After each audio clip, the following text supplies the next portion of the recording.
Good morning. Well, it could be evening or night when you're watching this.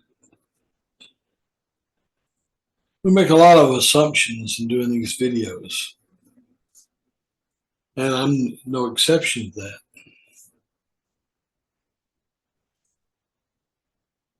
For example, one of the comments I had on one of my videos sort of hit home. This was my video on I'm a market maker. And the comment was that I'm not a market maker because I'm a retailer. And there's truth to that. What I meant by market maker was in the sense that I capitalized or helped capitalize the trading in the market.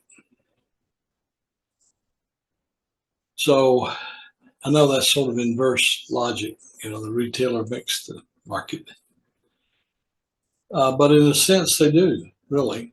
In other words, if selling or buying stock makes you a customer or a retailer, then the whole market's retail. I'm not sure that's important, really. The point I was trying to make in that video is that the contracts that I write those contracts by selling something that doesn't exist until I sell it, until somebody buys it. That's what I meant by a market maker. So that's what I think about that. But the other thing that gives people pause about my options strategy, if you want to call it that, marketing. The only way I can really, the only comparison that makes much sense to me is being in real estate and renting property. The renting of the property creates an income, which is an extrinsic value, regardless of what the intrinsic value of the underlying property is. So what makes it more confusing, sometimes even for me, is the fact that I rarely ever take any money out of my account. Instead, I roll it back into the account, which makes my account liquidation value tied to the value of the underlying stock I choose to use, which most of the time is, as you know, is HanesBrands International. So one person who was asking my opinion as to what they should do to have confidence in the strategy is go ahead and remove, take some of that income off the table, spend it, put it in a savings account, whatever, and see where that leaves you in terms of benefit. The intrinsic value, that is the value of the underlying item, stock, housing, whatever it is, only becomes relevant when you liquidate.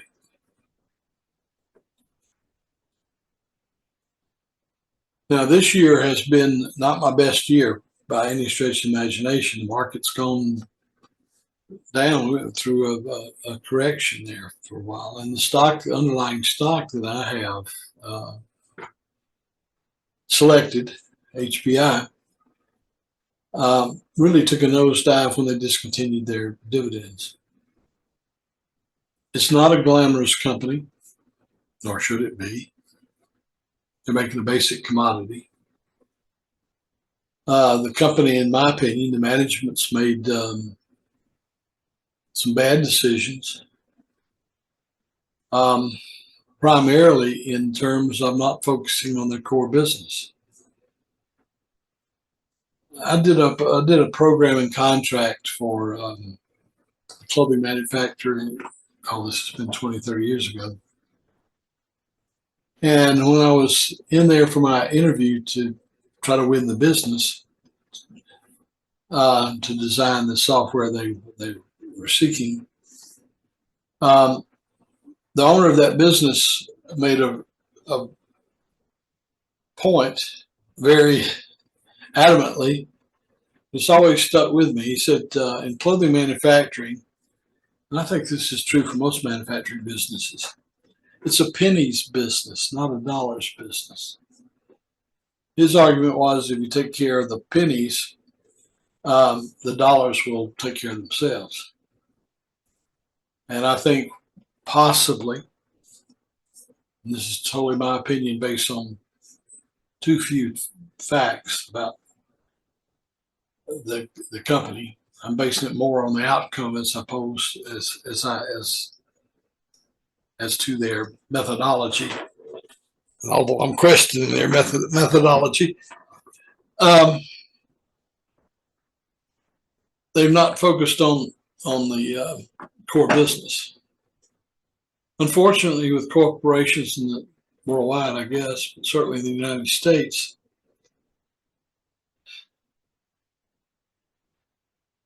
the compensation for executives in corporations and possibly even the board members is based on the value of the stock.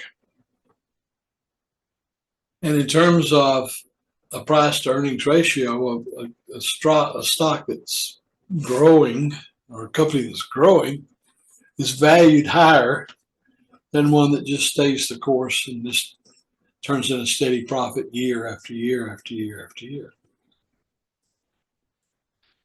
So that's my disappointment with HBI.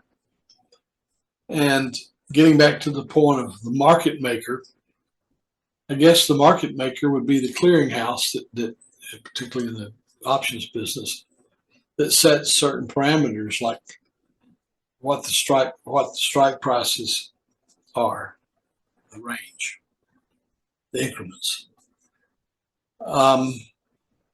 Also, whether they will be offered on a weekly basis, bi-weekly, monthly, whatever. I assume they're the market maker, ultimately the market maker. And hopefully that's based on a set of bylaws and rules in their organization. So the other disappointment I have with HBI is that now I'm only able, at least through Robinhood, to sell monthly options that expire in a month. And I'm used to weekly income as opposed to monthly. So what you'll see in the upcoming portion of the video where I do place my orders is I looked at some other options. Another company that I've in years past had some success with, which is AEO, American Eagle Outfitters. I looked at maybe substituting that because I can still sell weekly.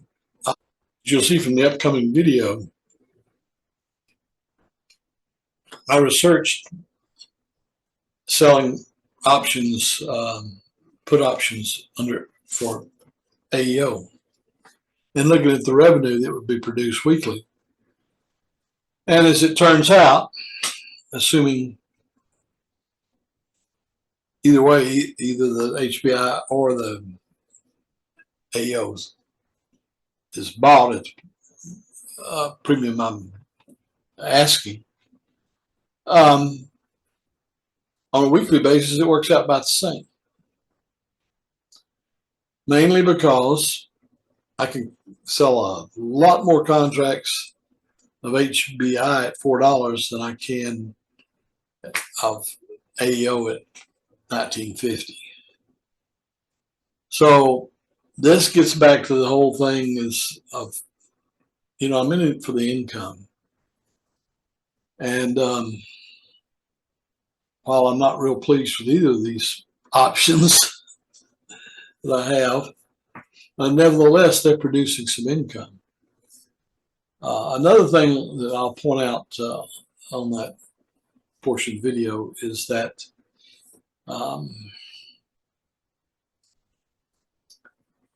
if I were taking money off the table, as I suggested maybe other people should, you'll see that my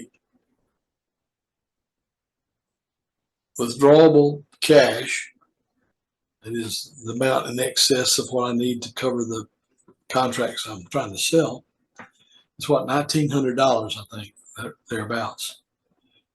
So I guess what I would do if I wanted to just pull money from the market or pull revenue from the market is to take that amount out and transfer it out of my brokerage account and put it someplace or spend it, whatever.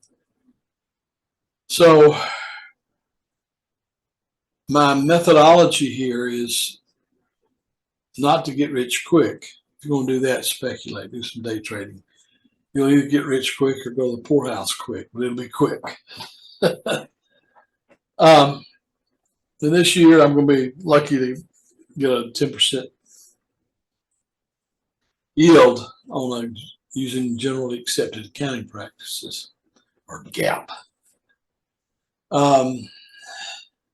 How much that's going to be taxable, I'm not sure, and this has to do with the IRS 30-day rule about washing out capital gains or losses when you replace the stock within 30 days. And that's math way beyond my capability, but fortunately now the broker is required to provide that information, do those calculations. So when I first got into selling options, it would take me hours and hours and hours to make those kinds of calculations because I had to do it longhand. And even after doing all that, I have little confidence that that was exactly right. Just too damn complicated. But at any rate, selling covered options is not for everybody. You've got to have the disposition. It needs to be with income, as in all investments. It should be income you could afford to lose without affecting your ability to live at your current standard of living. So I fit within that category. While I would hate to lose the money, I'm not really missing it, am I? If I don't ever take it out. But it's up there in my account, and should there be a big emergency that my current cash on hand won't cover, I could use it. And if I only yield 10% per year, I don't know of any other way I can do that.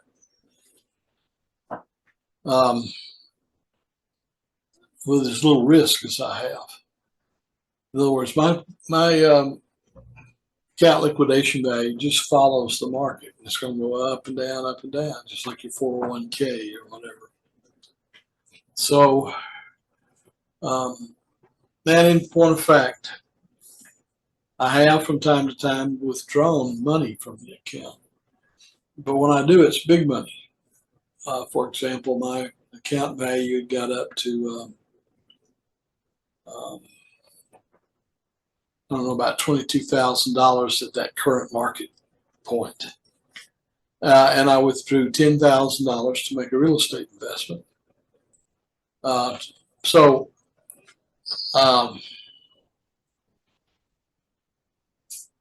Anyway, this is all in fairness to be in an effort, be as objective as I can. And I'm leaving out one thing that's important for me. I find the whole exercise extremely fascinating. Um, and that's worth something to me. It's a great pastime, and if it brings in a little yield, that's better than most of my hobbies, which is strictly money out, no money in. But I'm not one of these people on the internet who claims I can make you rich overnight. I can't make you anything, right? Rich or poor. Um, but if you're interested in this subject, hopefully continue to watch the videos, hit subscribe and like, and all the things. And on that note, I'm going to go right into the placing orders.